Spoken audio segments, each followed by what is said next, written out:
que toute l'Afrique aussi sera intégrée dans cette révolution parce que le peuple n'est pas comme le peuple avant. Le pays ne peut jamais développer si ce n'est pas la révolution.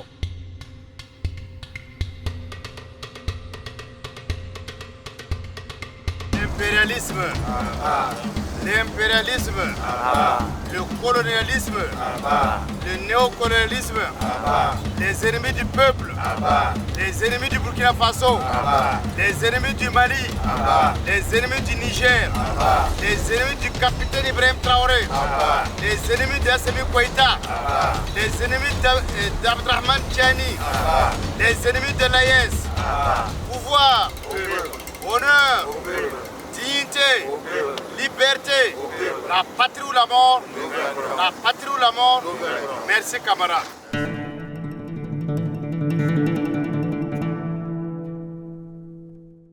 Les questions que mes générations se posent sont les suivantes, si je peux me résumer. C'est de ne pas comprendre comment l'Afrique, avec tant de richesses sur notre sol, avec une nature généreuse, de l'eau, du soleil en abondance, l'Afrique est aujourd'hui le continent le plus pauvre. Ma génération me charge aussi de dire que, par ce fait de pauvreté, ils sont obligés de traverser l'océan pour essayer de rallier l'Europe. Ils meurent dans l'océan. Mais que prochainement, ils n'iront pas traverser parce qu'ils viendront devant nos palais pour chercher leur pitance quotidienne. L'Afrique a subi les grands fléaux de l'humanité. L'esclavage, la colonisation, et nous sommes encore sous la néocolonisation. Ils sont là les ennemis du peuple. Ils sont là les ennemis extérieurs. C'est le néocolonialisme, c'est l'impérialisme. La France est un pays colonisateur sans foi ni loi. La conférence de Berlin, qui a divisé l'Afrique en 52 pays, là, il faut y mettre fin un jour en nous libérant de ces gens et en nous unifier ensemble. Un petit blanc, excusez-moi du terme, a pris un stylo et tracé les frontières dont aujourd'hui le destin a forgé à ce que ces trois pays, Burkina, Mali et le Niger, se mettent ensemble. Et parce que nous formons le peuple, que l'impérialisme, quand il viendra ici, nous l'enterrerons. Nous enterrerons l'impérialisme ici.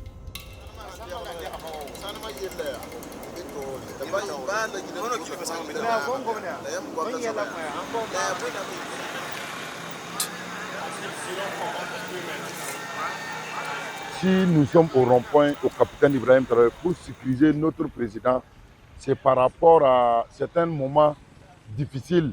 Il y a un moment qu'ils ont fait une tentative de coup d'État. Ils voulaient faire coup d'État à notre président, le président de Faso. Maintenant, actuellement, tous les 45 provinces où il y a rond-point, les populations sont assises là-bas pour sécuriser les présidents. Depuis le 30 septembre 2022, Yam Sangé Seyambi qui avait été son excellence, le capitaine Ibrahim Traoré, on va entendre Timenebo, Obo Bio Kobgon, Nandi Kankene, no Kenneth Yabo, la révolution no Kennedy, il y a capitaine Thomas Sankaran. Nandi Tan 20 Teka, Tuntigim de Tabka, Tunsan Tigim Tabka, Ton Hawa Namba Taba, Mikram Te Wataya, Wasenke 30. La tonne Bahataba, Tenel Fan 15 ans, il est Kenga Touma. Parce que c'est un président qui fait les affaires. C'est un président, tout le monde sait que par rapport à ces présidents-là, nous, on va avoir la liberté totale. La France est le seul pays colonisateur qui a fait en Afrique et qui continue de faire ce qu'aucun pays n'ose faire, ni l'Italie, ni l'Espagne, ni l'Angleterre, ni même les États-Unis avec toute leur puissance. Les Africains travaillent pour la France depuis la soi-disant indépendance. Nous ne sommes pas indépendants.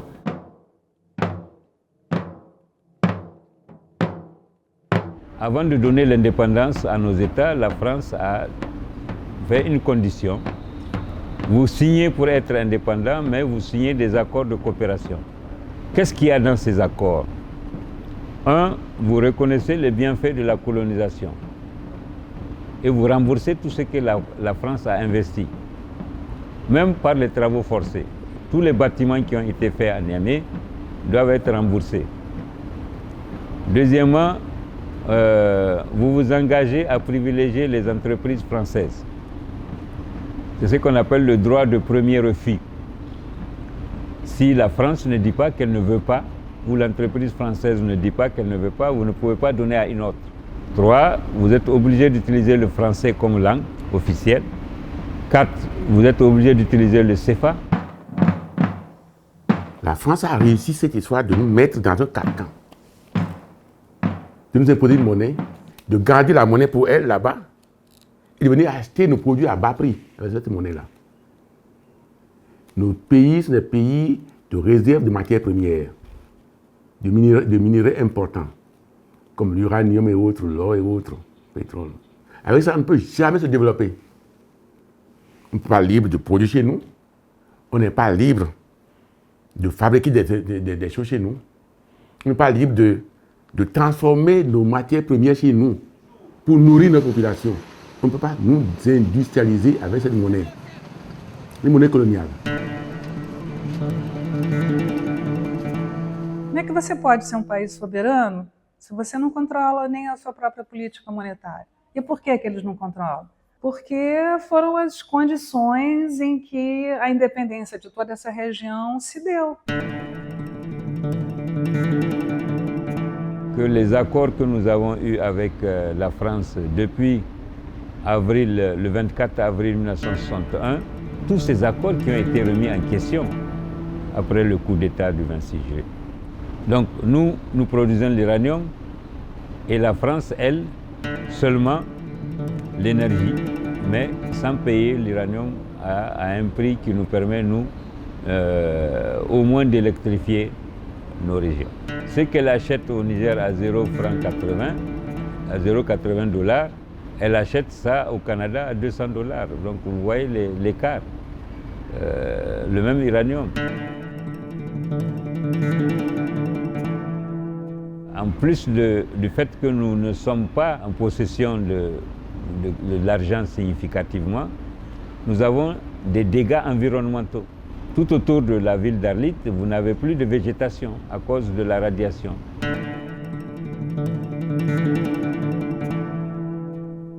Dans le Sahel, avant l'arrivée des impérialistes français et américains, nous vivons des brassages culturels.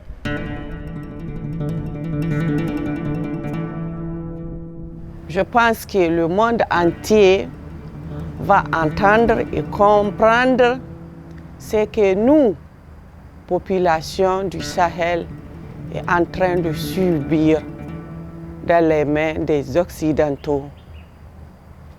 Juste pour nos matières premières. Raison pour laquelle ils ont créé le terrorisme. Quando o Sahel começou a ser atacado pelos grupos terroristas, e a origem desses grupos terroristas, há vários estudos que dizem, por exemplo, que muitas dessas armas e do descontentamento foi trazido quando a Líbia foi invadida pela França, por vários países capitaneados pela França, depuseram Gaddafi. Gaddafi era um líder regional aqui. Você tem a avenida com o nome do Gaddafi aqui, por exemplo.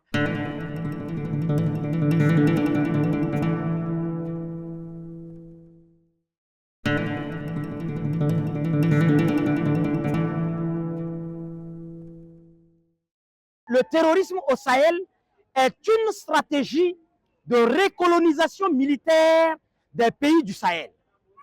Et pour pouvoir commencer ça, il fallait détruire la Libye.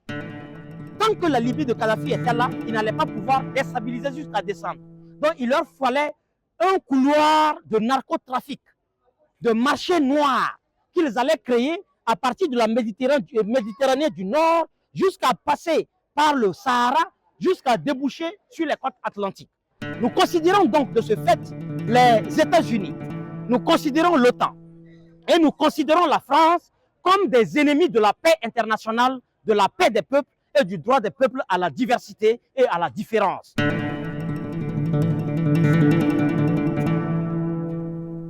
c'est quoi le djihadisme? C'est quoi le terrorisme? C'est la France impérialiste et alliée qui fomente tout ça afin de pouvoir mettre une mainmise sur l'ensemble de nos ressources, essaie d'installer des bases militaires pour ses propres intérêts. Et ça n'a rien à voir avec le terrorisme. La France était là. Le terrorisme, la violence n'arrêtait pas d'escalader. Pourquoi se fait-il que la répartition de la violence terroriste, c'est partout où il y a le pétrole, c'est là où il y a le coltan, c'est là où il y a le diamant, c'est là où il y a l'uranium. Et nous avons décidé de chasser l'armée française et d'adopter les révolutions portées par Ibrahim Traoré, par Abdraman Tiani du Niger et par Assimi Goïta. Après 10 ans de présence des forces étrangères sur notre sol, nous avons compris que la logique était plutôt d'entretenir l'insécurité et de nous maintenir dans la dépendance. Nos objectifs ne sont autres que de donner un souffle de vie nouveau donc à tous ces compatriotes affligés par ce conflit. C'est aussi d'envisager un développement endogène en ne comptant que sur nous-mêmes. L'Alliance des États du Sahel constitue le seul regroupement sous-régional efficient dans le domaine de la lutte contre le terrorisme. Sont les trois qui menons cette guerre de libération des trois pays. Donc l'AES constitue en tant que telle une entité de révolutionnaires qui, chaque jour, essaye de se libérer des jougs de l'impérialisme monétaire, financier, et infrastructurel et idéologique.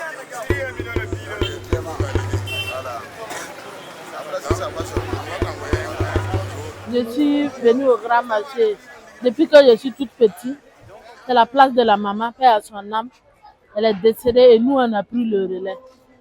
Donc, ça peut dire que nous, on a grandi ici. On prie pour lui pour qu'il puisse gérer plus d'avantages. Parce que si tu te sens en sécurité, tu peux tout faire. Et puis, tu te sens à l'aise. Donc, on prie Dieu pour que le pays reste stable et que la paix revienne au Burkina Faso. Pour qu'on puisse exercer nos activités.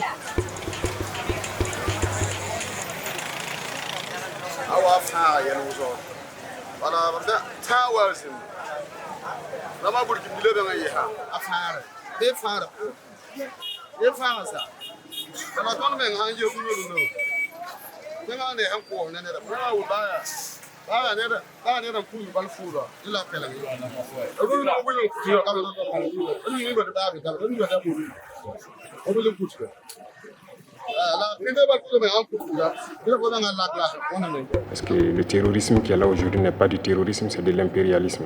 Ce sont nos terres qui intéressent ceux qui nous combattent. Avant Traoré, à 50 km de Ouagadougou, c'était difficile. Maintenant, avec Traoré, on peut aller plus que ça.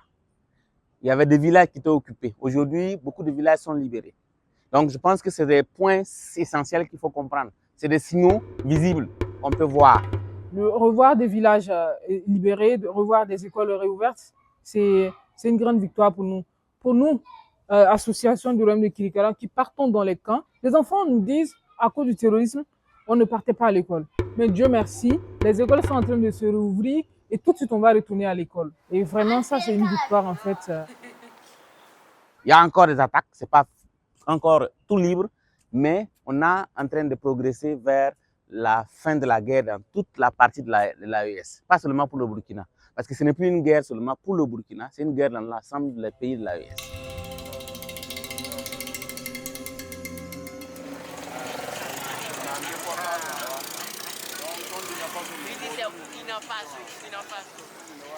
« 75% da população tem menos de 35 anos, 75%. E eu acho que uma das razões da popularidade do atual presidente é justamente porque ele representa uma ruptura geracional. Ele é o primeiro presidente que não se formou, não estudou, não teve um relacionamento preferencial com a França. E ele encarna muito dos ideais sankaristas, né, do Thomas Sankara, que foi um dos grandes líderes do panafricanismo.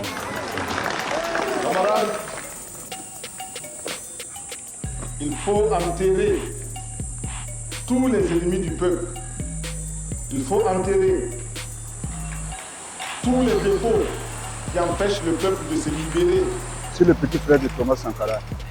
C'est un monsieur qui est venu, qui a pris le pouvoir pour tous les Burkinabés. Sankara savait que la première richesse du Burkinabé, c'est le Burkinabé lui-même. Il a convaincu le peuple à se mettre au travail et même à défendre son pays.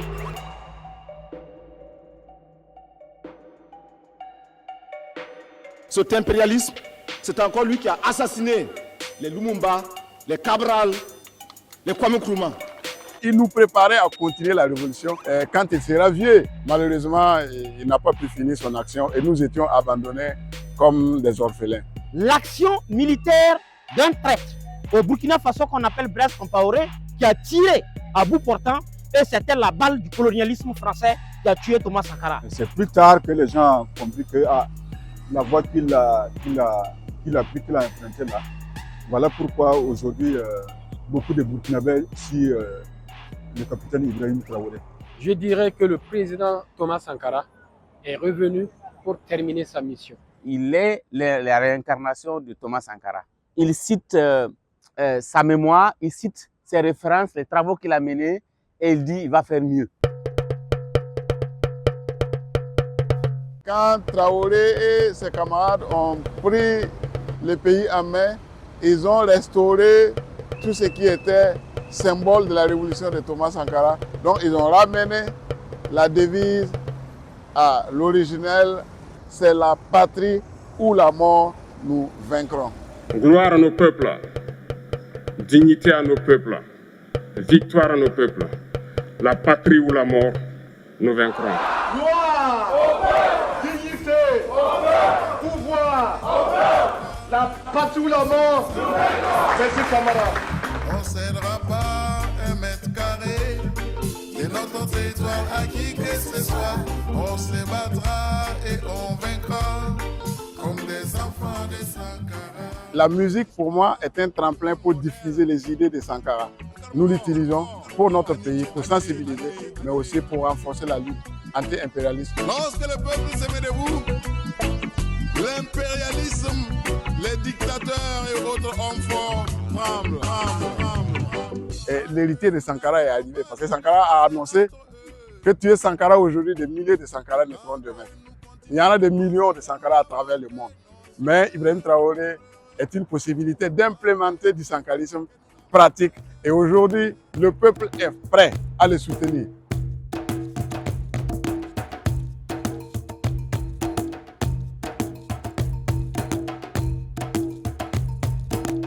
Nous sommes en révolution et ça, c'est la meilleure des choses qui puissent nous arriver.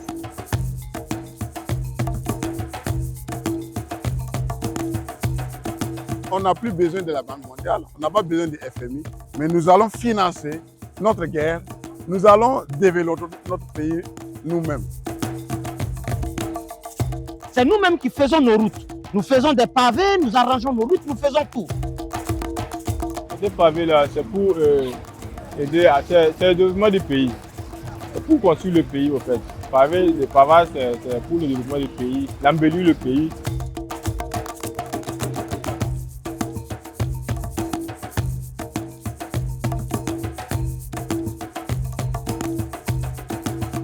Mon travail avec joie, ce n'est pas une contrainte. Si vous remarquez très bien, vous voyez tout simplement qu'il y a une contribution de part et d'autre. Je me dis que peut-être quand on parle de l'implication de la France dans les années antérieures, bon, nous n'avons pas senti ce développement lorsqu'ils étaient là.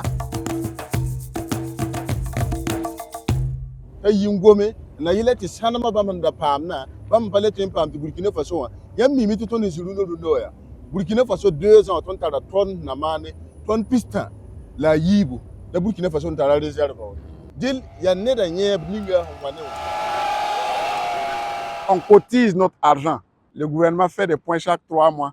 C'est des milliards que les gens donnent volontairement. On achète les armes, on achète les caterpillars, les machines et on est en train de travailler. De janvier jusqu'en juin, sur 150 milliards de francs CFA qu'on devait mobiliser, on a mobilisé plus de 106 milliards. Si nous voulons construire des écoles, alors nous enlevons dans le fonds de soutien patriotique.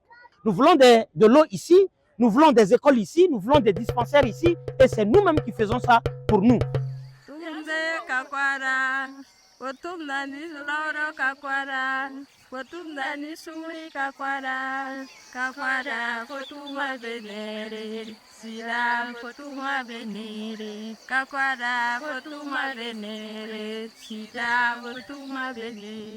Mam koda burumburi me tomato yaba sera ton buta kama min ben tanon bi ate kama biyo am songa dan zak sobte biyor kama ikolle ton yakda riba ka chenen titin ak ton mi tara lafi ton me le pam na bum be de belso o tembe bin de nyingwa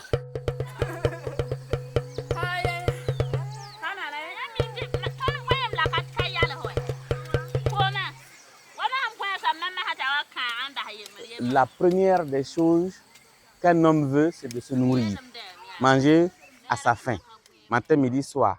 Et donc, il a lancé l'offensive agricole. On a de belles terres, on a de l'eau partout. Et ça, c'est une force. Et comme les paysans sont les plus nombreux au Burkina, on a 90% de la population qui sont dans le milieu rural.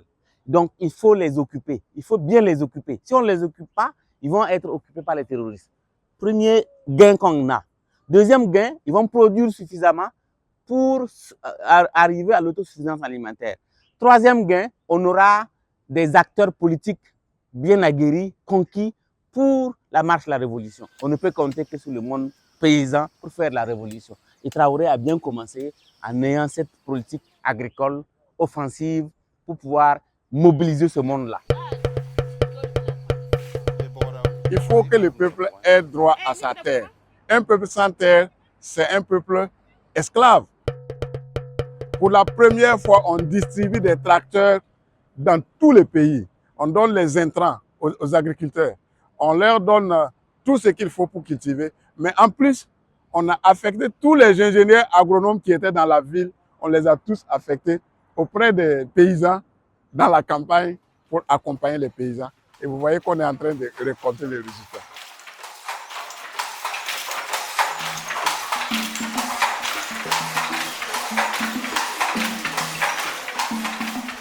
Moi, mon mot de finition, c'est remercier nos autorités pour la défense de notre identité culturelle qui permet d'être véritablement indépendant.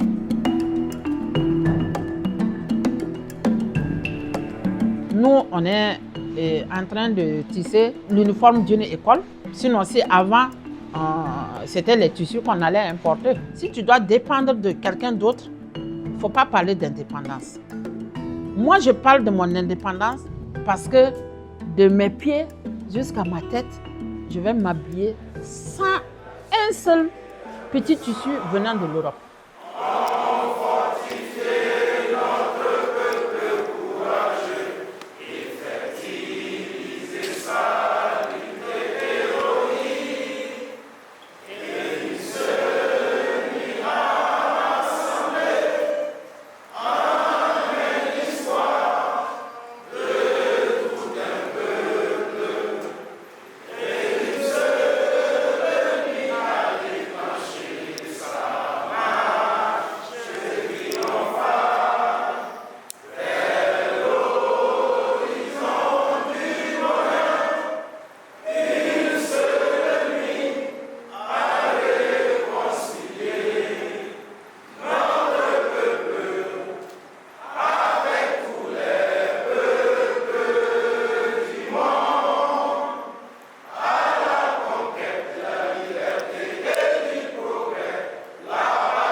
Nous avons voulu faire évoluer notre modèle.